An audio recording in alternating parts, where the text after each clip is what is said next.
Welcome back. Well, Iran and the US have not had diplomatic relations for almost 30 years. With no sign that Iran is slowing down its nuclear program, the US is now increasing its military presence.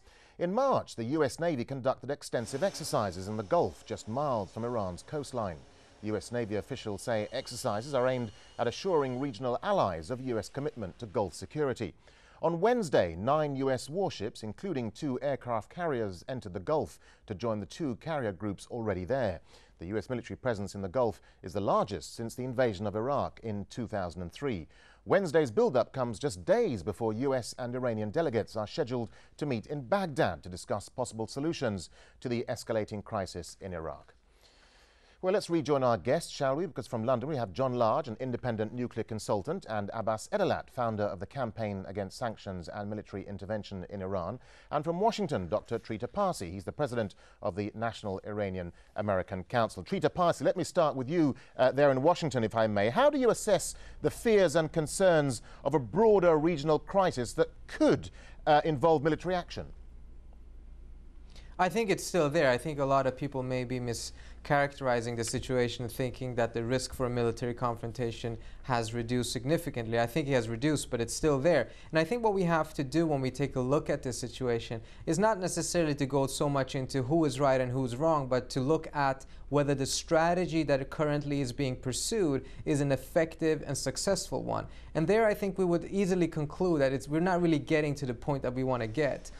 Thinking that the Iranians would rely on Russian guarantees on fuel, as the British consultant suggested, defies the fact that Europe itself does not trust Russia as an energy provider. And we've seen numerous cases of that, and it would be somewhat naive to expect the Iranians to do the same. So we have to think about more robust solutions that would have a greater chance of success. And the critical thing that I agree with our British guest, though, is that we need to have the inspections in Iran. But I think it's somewhat unrealistic to, on the one hand, expect that Iran should not have any program, any enrichment program, and then on the other hand say that they should sign the additional protocol to inspect that non-existing program. We can't have our cake and eat it too. That's why we need to find a middle ground. And I think both sides right now are pursuing a very, very dangerous path that unfortunately is increasing the risk for a confrontation.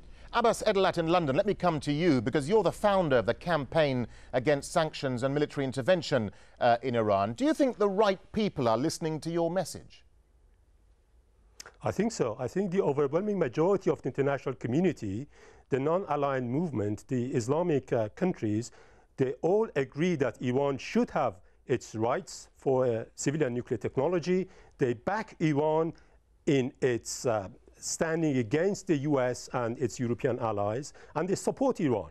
And most importantly, the overwhelming majority of the international community think that the US should enter into direct negotiations with Iran on all points of the dispute between the two countries, not just about security in Iraq, which is going to take place next week, about all points of disagreement. And this is exactly what Dr. El-Baradei said today in Luxembourg, that there should be comprehensive dialogue between the US and Iran. Rhetoric should be stopped, and they should sit down and talk about these things.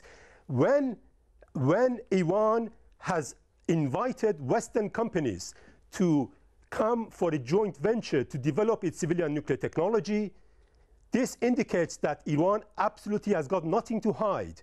With the joint venture with Western companies, with the inspections of the IAEA, there would be 100% guarantee that this nuclear weaponization program alleged by the US and its European allies will absolutely not take place. But this is actually not the issue. The issue is that the Iranian nuclear program is just a pretext for the new conservative agenda for a regime change in Iran, for which there will be a massive military assault against the country. Okay. And the 9 warships in the Persian Gulf is just an indication towards that direction now. Okay, let's stay with the issue of a diplomatic solution. John Large, there in London as well. The EU's top diplomat, Javier Solana, has said he's convinced that Iran wants to talk to Washington. How do you assess the diplomatic way forward? Is there one? Well, it's very tricky, actually. There's 2 options here, both of which are very concerning. The first one is that Iran may well reach what's called the breakout point, where it has sufficient nuclear technology, sufficient confidence in its skills and to develop the materials, either plutonium or uranium, to actually break away from the world international community, nuclear community, the IEA effectively, and go it alone. And that means there will be no control, no monitoring whatsoever. That's one possibility. The other problem is this, that if the Security Council of the world effectively puts harsh sanctions on Iran, as the Americans are calling for, the problem there is it could intrude into the Bushehr nuclear reactor down on the Gulf. And the problem is this, is that the amount of radioactivity, once that reactor starts operating, the amount of radioactivity would be the largest in the region. That's the biggest source of radioactivity in the region. And of course, if you have an accident, then that affects the region, just not locally in Iran. And the problem with sanctions is that it denies a developing country the crucial elements that it requires for a safety culture. And there is concern now beginning to develop about the way the sanctions are tailored, and if they intrude into Iran's safety culture, then you could have the consequences of a major accident in a region and the radiological problems associated with that. So those are the two problems. Can Iran reach the breakaway point and then leave the surveillance, the international surveillance system, the IEA? And if the sanctions are really strong, could they affect nuclear safety in Iran's other plants? Dr. Trita Parsi in Washington, the US and Iranian ambassadors are meeting in Baghdad in a few days' time to talk about the Iraq crisis. Could those meetings be used as a gateway, perhaps, to rejuvenate the talks on the nuclear issue? The art of diplomacy is to create opportunities where they otherwise would not exist. And I think there is a significant amount of people, both in Iran and in Washington, that are looking towards this meeting as an opportunity to create those opportunities. So it's certainly, yes, I think it can do so. But it's not going to work unless both sides also reassess their strategies.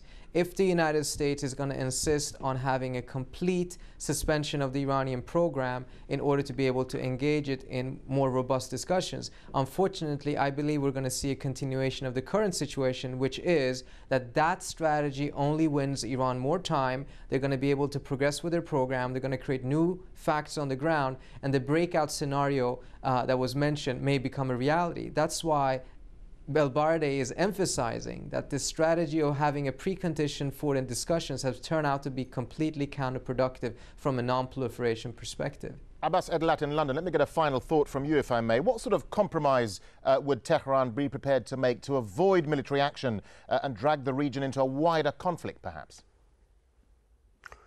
Well, Iran agrees to be completely transparent, to enforce the additional protocol, and to give guarantees that it will remain within a civilian nuclear technology.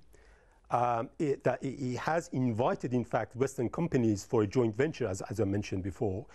And therefore, Iran is completely transparent on its nuclear program.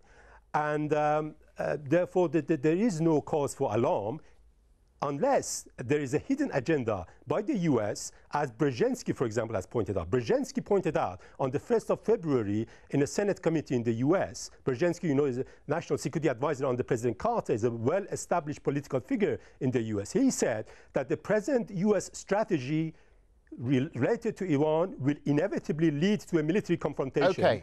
And he spelled out a plausible scenario how this is going to take place. And he says that the benchmarks in Iran I'm afraid we have to leave it there. I'm afraid we have to leave it there. Thank you very much indeed. Abbas Edlat in London, John Large in London, and Dr. Trita Parsi in Washington. Thank you very much indeed for joining us. And thank you for joining us on this edition of Inside Story. We welcome your comments and suggestions. Please email them to us at insidestory@aljazeera.net. From the whole team here, goodbye for now.